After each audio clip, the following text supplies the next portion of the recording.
दिल्ली के मौसम में ठंड की शुरुआत हो गई है, उसी के साथ साथ शुरुआत हो गई है पॉल्यूशन के लेवल के बढ़ने की।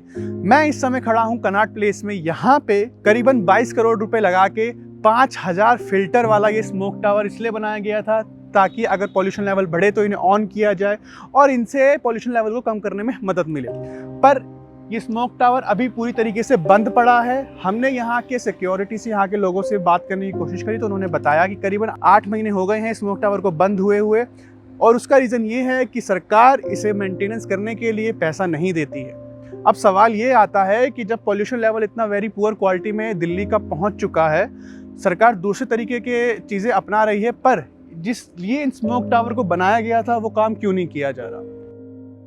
नुकसान सांस लेने में प्रॉब्लम होती है, बच्चों को ज़्यादा होती है, बच्चे नहीं आ पाते हैं पार्क में, और बुजुर्ग जिनके अस्थमा के पेशेंट हैं उनको ज़्यादा परेशानी होती है। सुबह हम योगा करने के लिए आते हैं, हमें भी दिक्कत होती है, नहीं कर पाते ठीक से, आते भी नहीं है, एब्सेंट रहते हैं आधे लोग। ये तो हर साल का नियम ही बन गया। अब तो ठंड स्टार्ट हुई और हवा का भी इसमें रोल रहता है। अगर हवा चलती है तो पॉल्यूशन कम होता है, अगर हवा बंद रहती है तो पॉल्यूशन बढ़ता ही रहता है।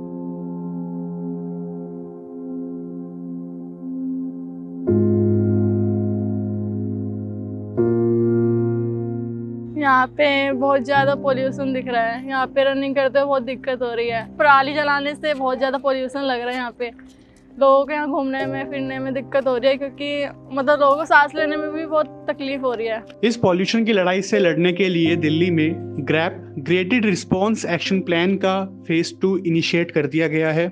आने वाले समय में शायद इसके लेवल 3 और लेवल 4 को भी इनिशिएट किया जाए अगर ऐसे पॉल्यूशन बढ़ता रहा तो। इस लेवल 2 में बेसिकली सरकार ने कुछ कदम उठाए हैं, जैसे कि पार्किंग फीस को बढ़ा देना।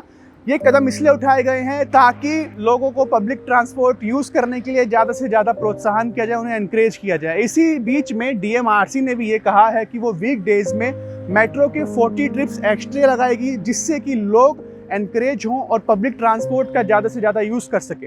हालांकि हरियाणा और पंजाब में पराली जलने की घटनाएं सामने आने लगी हैं, जो कि शायद एक रीज़न माना जाता है दिल्ली में प्रदूषण लेवल बढ़ने का। जो ये धान की कटाई होती है, इसके बाद इसका जो पुआल बच जाता है, इसमें लोग आग लगा देते हैं। और ज़्यादातर पंजाब और यूपी में जहाँ जहाँ हमारा धान होता है वहाँ से पॉल्यूशन आता है।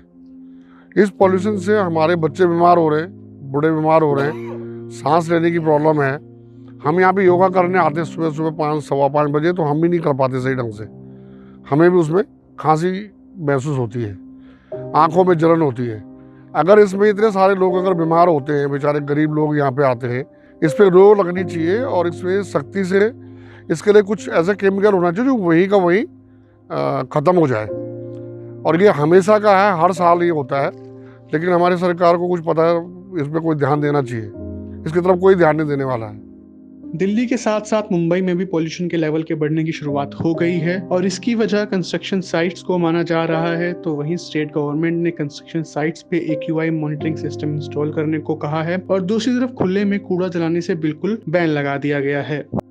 उसी तरफ अब 26 अक्टूबर से दिल्ली में रेड लाइट ऑन गाड़ी ऑफ अभियान की भी शुरुआत कर दी गई है। देखना ये है कि अब ये सब चीज़ें आने वाले समय में अक्टूबर 30 के बाद कहा जा रहा है कि ये पॉल्यूशन और लेवल पे बढ़ने की संभावना है। देखना ये है कि क्या इन सब चीज़ों से पॉल्यूशन को कम किया जा सकेगा। और सुनने में ये भी आया है कि अगर पॉल्यूशन का लेवल और ऊंचा गया तो शायद ग्रेप के लेवल 3 और लेवल 4 को भी इनिशिएट कर दिया जाएगा। देखते रहिए मोजो स्टोरीज में। सक्षम शर्मा, कैमरामैन मदन लाल के साथ। धन्यवाद।